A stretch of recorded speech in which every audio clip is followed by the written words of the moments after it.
ദ്രോണരുടെ ശിഷ്യനാകുക എന്ന ആഗ്രഹമെല്ലാം വിഫലമായി. അങ്ങനെ വ്യസനത്താൽ കർണന് നിദ്ര പോകുവാൻ പോലും സാധിച്ചില്ല. എങ്ങനെയോ ഹസ്തിനാപുരത്തിന്റെ 2-ാം ദിനത്തിലേക്ക് കർണൻ എത്തിച്ചേർന്നു. ആ സൂര്യോദയം അവൻ കണ്ടു. ഗംഗാമാതാവിൽ നിന്നും ഉയർന്നു പൊങ്ങുന്ന സൂര്യഭഗവാന്റെ ശോഭ നോക്കിക്കൊണ്ട് കർണൻ ഗംഗാ സ്നാനത്തിനായും സൂര്യ നമസ്കാരത്തിനായും ഗംഗയുടെ പടവുകളിലേക്ക് എത്തി. അതിരാവിലെ തന്നെ എത്തിച്ചേർന്ന അവൻ അവിടെ ഇവയെല്ലാം കഴിച്ചുകൊണ്ടിരിക്കെ അവന്റെ തോളിൽ ആരോ ഒരാൾ സ്പർശിക്കുന്നു. ആ നിമിഷം ഹസ്തിനാപുര നഗരം ഉണർന്നിട്ട് പോലും ഉണ്ടായിരുന്നില്ല. അവനൊരു ഞെട്ടലോടെ തിരിഞ്ഞു നോക്കി. കർണൻ പറഞ്ഞു തുടങ്ങുന്നു. ഞാൻ എൻ്റെ തോളുകളിൽ സ്പർശിച്ച ആരാകുന്നു എന്ന് അറിയുവാൻ ഒരു ഞെട്ടലോടെ തിരിഞ്ഞു നോക്കി. അപ്പോൾ എൻ്റെ മുൻപിലായി ഒരു ശാന്തമുഖത്തോടു കൂടിയ ഒരു മനുഷ്യൻ നിൽക്കുന്നു. അദ്ദേഹത്തിൻ്റെ മുടിയിഴകളും പുരികക്കൊടികളും താടിരോമങ്ങളും എല്ലാം തന്നെ വെളുത്ത മേഘം പോലെ കാണപ്പെട്ടു. പ്രായം ചെന്ന ചാരവർണം ചാലിച്ച വരകൾ മുഖത്ത് വീണിരുന്നു. അദ്ദേഹം എൻ്റെ തോളുകളിൽ നിന്നും കരങ്ങൾ എടുത്തിരുന്നില്ല. ഭാരമേറിയതും ഭീമാകാരവുമായ ആ കരങ്ങളുള്ള വൃദ്ധൻ ആരാകുന്നു എന്ന് ഞാൻ ഗംഗാമാതാവിനെയും ആദിത്യ ഭഗവാനെയും സാക്ഷിയാക്കി ആലോചിച്ചു. ഞാൻ ആരാകുന്നുവെന്ന് തുടങ്ങുന്ന ചോദ്യങ്ങളുടെ ശരമാരി അദ്ദേഹം ചൊരിഞ്ഞില്ല.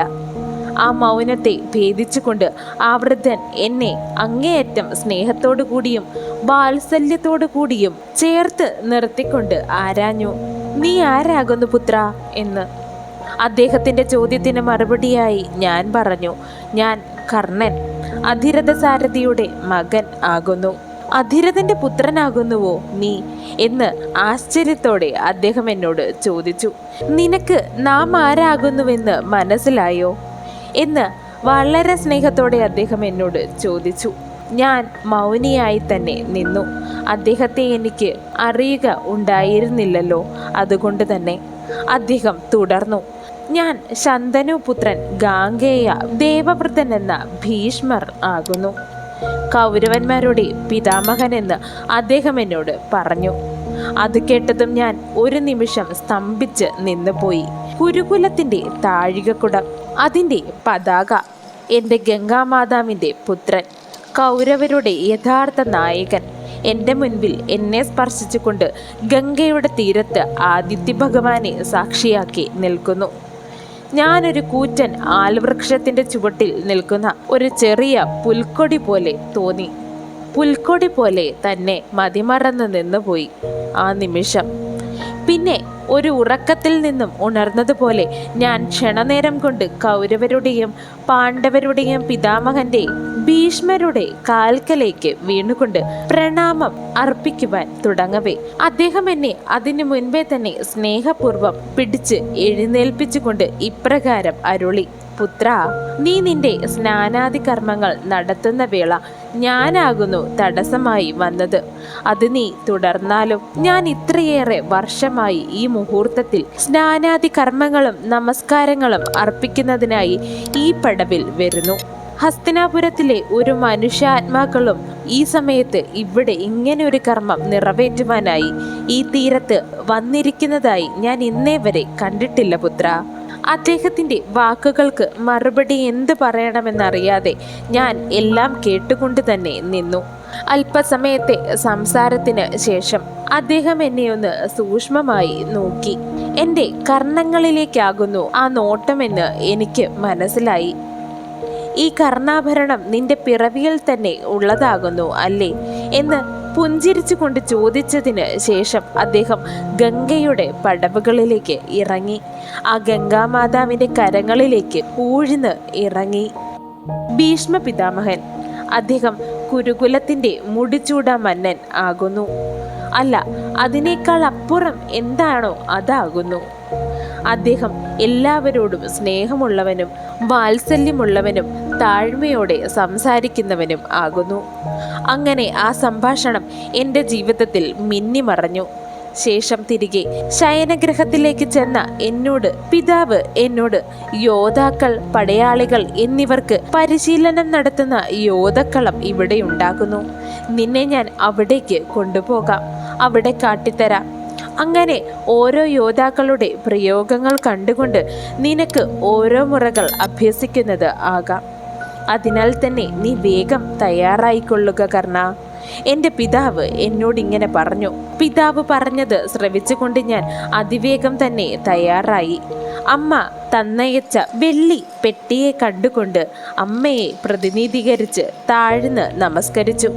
അപ്പോഴേക്കും അച്ഛൻ തയ്യാറായി നിൽക്കുക ആയിരുന്നു. അച്ഛൻ പുറത്തുനിന്ന് ഉറക്കെ വിളിച്ചു തുടങ്ങി, കർണ, നീ എന്ത് ചെയ്യുകയാണ്? വേഗം വരൂ എന്നുള്ള പിതാവിൻ്റെ തിടുക്കം കേട്ടുകൊണ്ട് ഞാൻ ജനാലയുടെ പുറത്തേക്ക് നോക്കി. പുറത്തേക്ക് നോക്കുമ്പോൾ ആദിത്യ ഭഗവാൻ തൻ്റെ കിരണങ്ങൾ പൊഴിച്ചുകൊണ്ട് ഉദിച്ചുയർന്ന് നിൽക്കുന്നുണ്ടായിരുന്നു. അദ്ദേഹത്തിൻ്റെ പ്രതിബിംബം ഗംഗാതീരത്ത് പതിച്ചപ്പോൾ എനിക്ക് തോന്നി 2 സൂര്യന്മാർ ഉള്ളതായി, ഒന്ന് വാനിലും ഒന്ന് ഭൂമിയിലും. അങ്ങനെ ഞാനും അച്ഛനും പുറപ്പെട്ടു. ആ ആയോധന പരിശീലന കേന്ദ്രത്തിൽ എത്തിച്ചേർന്നു. ഞങ്ങൾ അവിടെ എത്തിയപ്പോൾ യോദ്ധാക്കൾ ഏവരും ചേർന്ന് പ്രഭാത പാരായണം നടത്തുന്ന സമയമായിരുന്നു. ഏറെ നേരം ആ പ്രാർത്ഥന നീണ്ടു നിന്നപ്പോൾ ഞാൻ പിതാവിനോട് പറഞ്ഞു, പിതാവേ, നമുക്ക് തിരികെ പോകാമെന്ന്. അച്ഛൻ അപ്പോൾ പറഞ്ഞു, തിടുക്കം കൂട്ടാതെ അച്ചടക്കം പാലിക്കുവാൻ ശീലിക്കൂ കർണ. അച്ഛൻ്റെ ശകാരം കേട്ടുകൊണ്ട് ഞാൻ അവിടേക്ക് നീങ്ങി ആ വലിയ മുറിയുടെ അറ്റത്തേക്ക് നോക്കി. ആ കിഴക്ക് ദിശയിലെ വാതിൽ പഴുതിലൂടെ ആകാശം ദർശിക്കാമായിരുന്നു. ഒരു കൊടും കാറ്റ് കാർമേഘത്തെ വകഞ്ഞു മാറ്റി നിൽക്കുന്നുണ്ടായിരുന്നു. അങ്ങനെ വകഞ്ഞു മാറ്റപ്പെട്ട മേഘങ്ങൾക്ക് ഇടയിലൂടെ ഒരു മിന്നൽ പിണഞ്ഞ് മിന്നിമറയുന്നു. ഏറെ നേരത്തെ പ്രാർത്ഥനയുടെ അവസാനം ആ കൂട്ടത്തിന് നടുക്ക് നിന്ന് ഒരാൾ നടന്ന് നീങ്ങുന്നു. ഞാൻ ഒന്നുകൂടി ആ വ്യക്തിയെ സൂക്ഷ്മമായി നോക്കി. അത് ഇന്നലെ കണ്ട ഗുരുവര്യൻ തന്നെയാകുന്നു, ദ്രോണർ. എനിക്ക് വിദ്യ നിഷേധിച്ച അദ്ദേഹം തന്നെ. അദ്ദേഹം ഏവരെയും അനുഗ്രഹിച്ചുകൊണ്ട് നടന്നു വരുന്നു. ഞാൻ എൻ്റെ സമീപത്ത് അദ്ദേഹം എത്തുമ്പോൾ എന്നെ അനുഗ്രഹിക്കുമെന്ന് പ്രതീക്ഷിച്ചു. എന്നാൽ അവിടെയും അദ്ദേഹം എൻ്റെ പ്രതീക്ഷകളെ തകർത്തു. ശിഷ്യനാകുന്ന അർജുനകുമാരൻ്റെ തോളിൽ കൈവച്ചുകൊണ്ട് അദ്ദേഹം എന്നെ ഒന്ന് പരിഗണിക്കുക പോലും ചെയ്യാതെ നടന്നകന്നു. ഞാൻ നിൽക്കുന്ന ദിശയിലേക്ക് അദ്ദേഹം ഒന്ന് നോക്കിയത് പോലും ഉണ്ടായില്ല. അദ്ദേഹം മാത്രം എന്തുകൊണ്ടാണ് എന്നോടിങ്ങനെ ചെയ്യുന്നത്? എന്താണ് അദ്ദേഹത്തിന് എന്നോട് ഇത്ര വിമുഖത എന്ന് ഞാൻ ചിന്തിച്ചു. ഇന്നെൻ്റെ പരിശീലനത്തിൻ്റെ ആദ്യ ദിനം ആകുന്നു. ഗുരുവിൻ്റെ അനുഗ്രഹമില്ലാതെ പരിശീലനം പൂർത്തിയാക്കുക എന്നത് ഒരിക്കലും പൂർണ്ണമാകുന്ന കാര്യമല്ല എന്ന് പിതാവ് എന്നോട് പണ്ട് പറഞ്ഞിട്ടുണ്ട്. അത് ഞാൻ ഓർക്കുന്നു. എൻ്റെ അടുത്തേക്ക് നടന്നു നീങ്ങുന്ന ഗുരുവര്യൻ്റെ അടുത്തേക്ക് അപ്പോൾ ഓടിയെത്തിയ അർജുന രാജകുമാരൻ ആരാകുന്നു? ഇന്നലെയും ഗുരുവിൻ്റെ പക്കൽ അവനുണ്ടായിരുന്നു, ഇന്നും അവനുണ്ടാകുന്നു. അവൻ എപ്പോഴും ഗുരുവിനെ സ്വകാര്യ സ്വത്തായി വച്ചിരിക്കുന്നു. അങ്ങനെ എനിക്ക് തോന്നിയിരിക്കുന്നു. ഇന്നലെ ഗുരുവിൻ്റെ വാക്കുകൾ വെച്ച് ക്ഷത്രിയന്മാർക്ക് മാത്രമേ ഗുരുവിൻ്റെ അനുഗ്രഹം ലഭിക്കുകയുള്ളൂ എന്നാണല്ലോ. അങ്ങനെയെങ്കിൽ എന്നെപ്പോലെയുള്ളൊരു സാരഥിയുടെ മകന് അനുഗ്രഹിക്കപ്പെടാൻ ആഗ്രഹിക്കരുത് എന്നാണോ? എനിക്ക് അനുഗ്രഹം ലഭിച്ചാൽ ഞാനൊരു ക്ഷത്രിയനായി മാറുമോ? അതോ ഇല്ലയോ? ഒന്ന് ആലോചിച്ച് നോക്കിയാൽ ഞാൻ എന്തിന് ക്ഷത്രിയൻ ആകണം? ഈ ഗുരുവിന് വേണ്ടിയോ? അദ്ദേഹത്തിൻ്റെ അനുഗ്രഹത്തിന് വേണ്ടിയോ? അതിനുവേണ്ടി ഞാൻ എന്തിന് മെനക്കെടണം? അയാൾ അനുഗ്രഹിച്ചാലും ഇല്ലെങ്കിലും ഞാൻ എൻ്റെ അച്ഛൻ്റെ, അധിരഥൻ്റെയും അമ്മ രാധയുടെയും മകനായി തുടരും. ഞാനൊരു സാരഥിയുടെ മകനായി തുടരും. ഈ ഗുരുവിൻ്റെ അനുഗ്രഹം ക്ഷത്രിയന്മാർക്ക് മാത്രം നൽകിയാൽ മതി. ഈ ഗുരുവിൻ്റെ അനുഗ്രഹം ക്ഷത്രിയന്മാർക്ക് മാത്രം ഉള്ളതാകുന്നു. അങ്ങനെ തന്നെ തുടരട്ടെ. അവരെ മാത്രം അനുഗ്രഹിക്കട്ടെ. അവർക്ക് മാത്രം വിദ്യ നൽകട്ടെ. അങ്ങനെയെങ്കിൽ എൻ്റെ ഗുരു ആരാകും? ഞാൻ ആരുടെ കീഴിൽ വിദ്യ അഭ്യസിക്കും? എന്നെ അനുഗ്രഹിക്കാൻ ആരാകും ഉണ്ടാവുക? ഒരു സാരഥിയുടെ മകൻ്റെ ഗുരു ആകുവാൻ ഈ ലോകത്ത് ആരാണ് ഉണ്ടാവുക? അർജുനനെ സദാ ഇദ്ദേഹം എന്തിനാണ് കൂടെ കൊണ്ട് നടക്കുന്നത്? അവൻ ആരാകുന്നു? അവൻ ആരാകുവാനുള്ളതാകുന്നു? അവന് എന്താണ് ഇത്ര പ്രത്യേകത? ഞാനൊരു രാജകുടുംബത്തിൽ ജനിക്കാഞ്ഞത് എൻ്റെ തെറ്റാണോ? ഞാനൊരു സൂര്യകുലത്തിൽ ജനിക്കാഞ്ഞത് എൻ്റെ തെറ്റാണോ? ഒരു ആത്മാവ് ആഗ്രഹിക്കുന്നത് പോലെയാണോ ജന്മം? അവർക്ക് ലഭിക്കുന്നത്? ഇങ്ങനെ എണ്ണിയാലൊടുങ്ങാത്ത എന്തൊക്കെയോ ചിന്തകൾ എൻ്റെ മനസ്സിനെ വല്ലാതെ വീർപ്പുമുട്ടിക്കുന്നു.